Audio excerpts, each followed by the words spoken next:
Running a brokerage is hard work, so whether you're focused on building your own sales pipeline, hiring the best agents, leveling up your team's production, or protecting culture you've built, you're in the right place. Real estate brings the challenges, and we share the solution. Welcome to the show dedicated to broker entrepreneurs. Welcome to the Brokerpreneur Podcast. Hey guys, welcome to another episode of the Brokerpreneur Podcast. I'm Dr. Ben Spears, the Doctor of Flow. I'm here with the big guy as usual, Matt Bye. How's it going, Matt? I'm doing absolutely positively fantastic. Just like always, man. Yeah. What a plan, what a plan, what a plan, what a mighty good plan. Is that it? That's what we're talking about today. Yep. That's the only singing, I promise. That'll be the only singing of the entire episode. I'm going to look down at the notes and I don't know, for some reason it made me just bust out in, what is that, salt and pepper? Song. I think that's salt and pepper.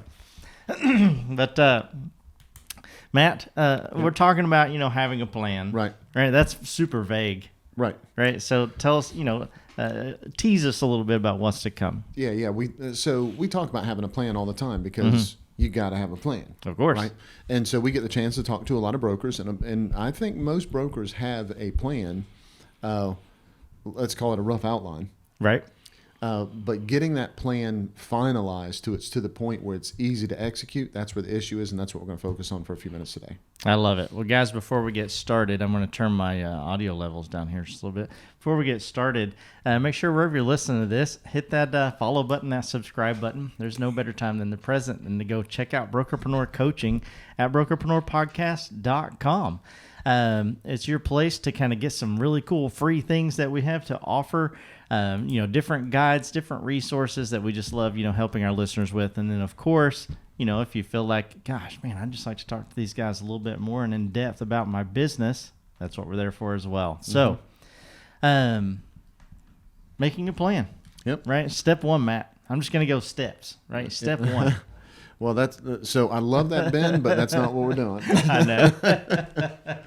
Yeah. So, man, I'm not going to put everybody to sleep with the right. 'Cause we've got a bunch of other podcasts on it, right? Yeah, we spend exactly a lot of time on it. But man, we run into this a bunch. Yeah. Going through coaching, we talk to a lot of people, and they have, pieces and parts and fundamentals of a plan, but they miss those small pieces that allow it to be easy to execute. Yeah. And what we run into sometimes is, and I'm going to say this really carefully, they think that technology is going to be that solution for them. Right. And I think that automation and technology is a big part of the solution for them. Yeah. I honestly do. Delegation is absolutely a big part of it. Yeah, absolutely. But if you're not sure how that fits into everything that you're doing, that's where the issue comes in. That's where people really begin to have that struggle is they go, okay, well, I'm going to do this part, and I'm going to, get my appointment set by doing this, or I'm going to outsource this part, or I'm going to have that part taken care of with, whatever it is that we're doing, and my training is going to be done this way, and I'm going to, help my agents out by doing this, and that's going to be automated. And all of these different components are not tied together truly with how they need to be executed in a simple way. Right. Yeah. And so, if we can't really break it down into steps because different people are in different places on where they are in the situation. But here's what I think I would look at if there was a first step. Yeah. Okay. So we talk about usage all the time. How much are you using what it is that you have? So if you have technology, if you have a virtual assistant, if you have admin and staff helping out, how much of what you do is actually being done by them? Yeah. Right. And so if you're struggling to measure that, meaning that if you're having a hard time saying, okay, I've got this plan and I've got these 5 things that I do in this plan, I don't know if one of those 5 things is my administrative staff. If they're not doing 20% of that plan, and they should be doing 20% of that plan, that's where you need to start. That's where you need to really dig in is go, okay, here's all of my different pieces. Here's all the different things that I'm doing. This piece is not going the way that it should be going. I need to focus on that piece and fix that piece. Yeah.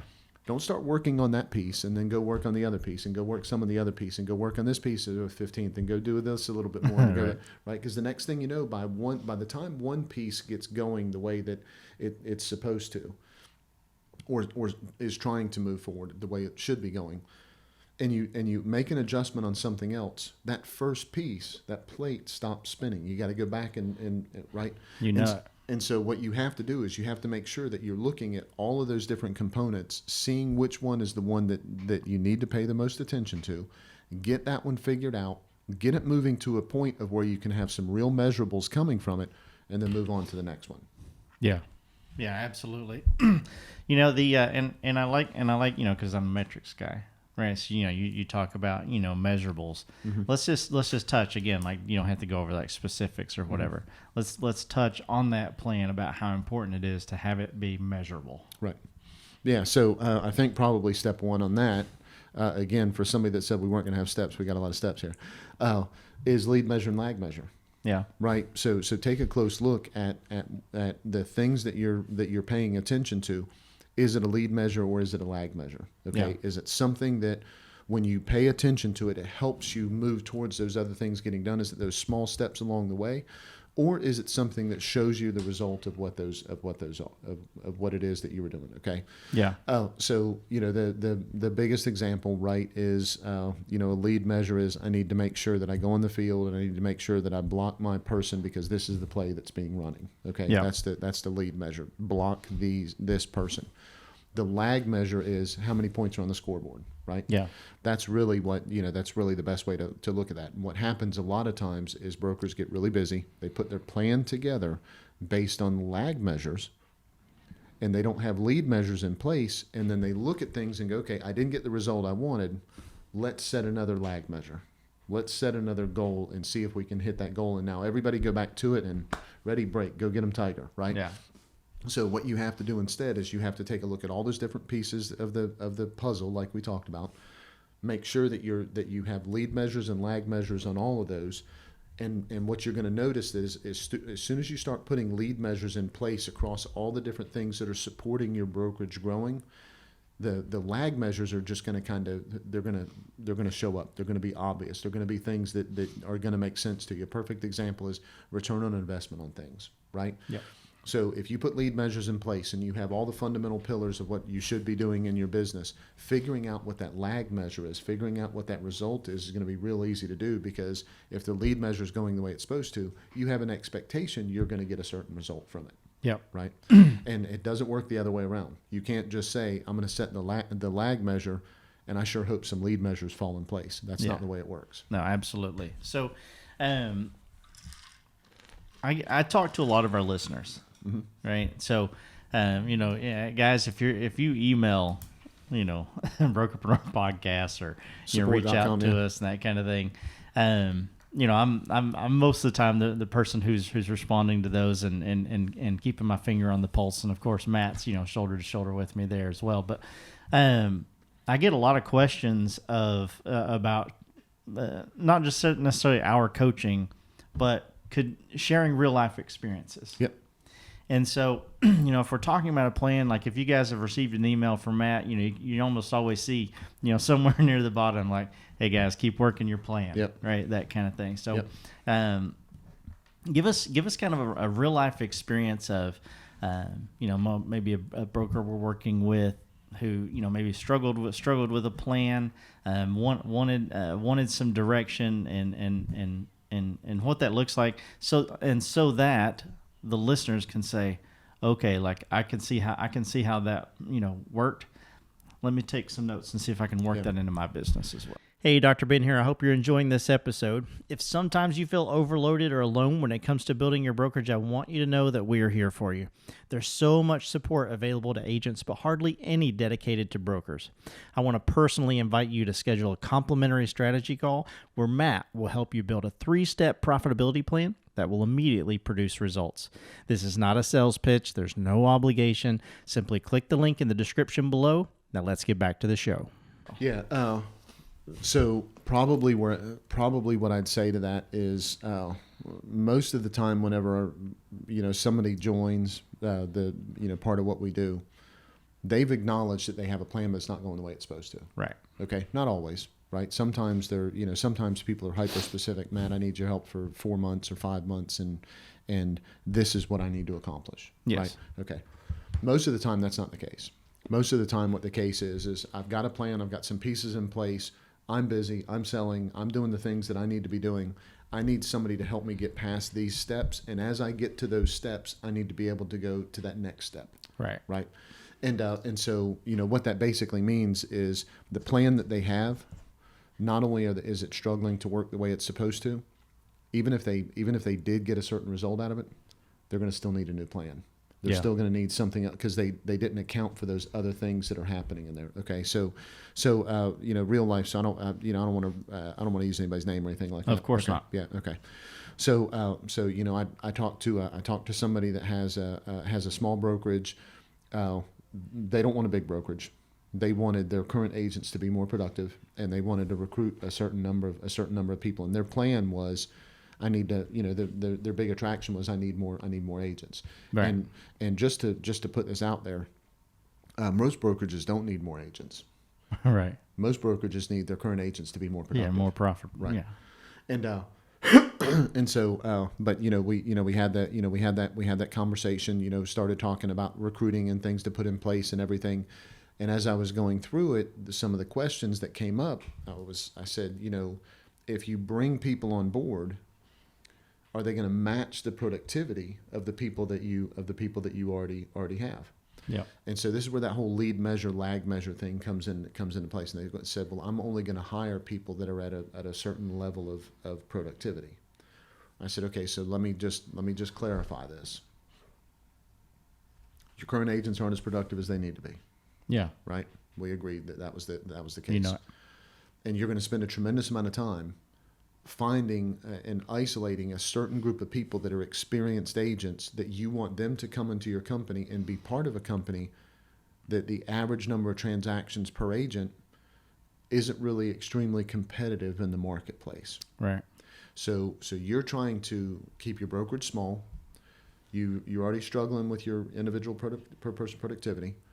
You want to go hire some other people and attract them to fix that per person productivity issue that you've got, but you're going to try to attract people without overpaying for them, right, to a brokerage that probably doesn't fit big picture what that person would be attracted to. Right. Yeah. And so this wasn't over one phone call. Okay. This wasn't over one coaching session. This is over a couple of coaching sessions. And we went back and we did some homework, and I said, well, check this and look at that and all that kind of stuff. I had a pretty good idea that's where it was going. And so, in the phone call, the person was like, okay, so are you basically telling me that I need to get my current agents more productive before I really have a chance going out and hiring these other people that are and I said, we can go try to do that, but we're probably going to be better off paying attention to the people at home first. Yeah. In that situation, a couple of things that mattered, right? It was a small office, had been there for a long time, had some people, and some of those people had left. More importantly, it was not a big market. This person knew a bunch of the people, and so they had conversation over probably a 10 or 15 year period. Had conversations with people. So there was already exposure, there was already reputation to the market, there was all these other things that were already going on, and they were known in the market, holding a certain position or role in the market. So for me to say, let's go recruit people and just convince them that that's not the case anymore, right? Oh, that wasn't a great plan, right? So what I did instead is I said, how about if we take a look at where they are from a productivity standpoint? Let's see if we can get your current agents more productive, get that into a better place. And when that happens, it's going to help us kind of attract those other people and say, hey, we're doing something different here. Come be a part of that, right? Yeah. Oh. So we started paying attention. People started coming to BOP Live and things like that. And they started just getting, the agents were excited about being productive. I'm not saying that they were much more productive. They were some, but not much more productive. But they were excited about being productive. And the broker was talking on a regular basis with their agents. Yeah. I think at that point they were working their plan, and there was some desperation, and there was some, right, they were just kind of a little bit distant from things. Yep. I think they got kind of disassociated from their agents. And so the plan wasn't really working. It was kind of happening. Right. Right. There was not intention to that. Oh, 2 months in, 2.5 months in, something like that, one of the agents that was not an extremely productive agent before, but had been in the business a long time, had a showing with someone else that was a very productive agent. and they said, hey, you should come talk to so-and-so. They were excited about the business. That broker had also started having conversations about growth and recruiting and everything. And so that person who'd never participated in anything like that before, all of a sudden starts participating in that. Yeah. And that was because they focused on a specific piece of their overall plan. Remember, they were not trying to do recruiting and per agent productivity and get all their, get everybody in training and get everybody in coaching and open up a property management division and all these things all at the same time, right? We leaned into productivity. Yeah. And that started having impacts on all the rest of it. That's why I was saying kind of get that one plate spinning the way that it should be, the way that it should be spinning, right? So without being too specific with it, right? So the person that this happened, they're probably listening to the podcast. Of course, they know who it is, right? But I want to be careful about the rest of it, so I don't want to get too much more specific with that. But now recruiting is back on the menu. Yes. Right? Now that's important because you've got these other things going on that are just making sure that things are pushing in the right direction. Again, we start paying attention to those lead measures, and the lag measures are falling in place. The lag measures are those goals. We're being able to see those on the scoreboard. Yeah, I like that a lot. I want to talk about one more thing that I think is just super important when it comes to a plan. It is a little bit more broad, but as we've worked with brokers or done boot camps or done all these things where someone says, "Hey, here's my plan. Take a look at it," right? And we have free assessments that we do. We've seen, basically what I'm saying is we've seen lots of plans, or lack thereof, over the years. Sometimes we see plans and it is like there's just not enough time in the day to execute that plan. Mm-hmm. Right? Sometimes we see plans and it says like Monday recruit. Right. And it's like that. Right. It's like nothing else. There's a time block of like retain. Right. Right. Well, there's a happy medium there, obviously. I not necessarily know if everybody knows how to get there, or once they've gotten there, what that feels like. Mm-hmm. But I want to kind of anything that you want to touch on as far as that goes. I just want to touch on that because I know there's listeners out there that have like a plan and they're like, man, it's just like maybe that person that just overcomplicates everything, mm-hmm. or you just don't even know where to start. Yeah, right, that kind of thing. Yeah, don't confuse a calendar with a plan. Yeah. Number one, right? Yeah. And so putting tasks on a calendar is not a plan. Right. Okay. And so it's absolutely pieces or components of a plan, but it is not the plan. So time blocking is absolutely essential. Okay. Yeah. So I love whenever people take a certain amount of time off of their calendar, and some of the brokers listening to this now are going to say, well, Matt, you're stupid. There's no way that can happen, right? Just take 2 hours off of your calendar in the middle of the day, whatever days they are, and sit down. Do not answer your phone. Do not answer text messages. No social media, no technology, if at all possible. Take a pencil and a piece of paper and just sit down with your thoughts about your brokerage and nothing else. Yeah, and that can be an hour one day and an hour another day. It doesn't have to be like 2 consecutive hours. Absolutely. Yep. Yeah, absolutely. And so what you hear from a lot of brokers is, man, there's and maybe they say it out loud, maybe they don't say it out loud. I'm just too busy. I can't do that. I just cannot. I cannot do that. If you cannot do that, you're not running your business. Oh yeah, you're not going to grow. That's for sure. You are reacting to your business, which is not running your business. Yeah. Okay.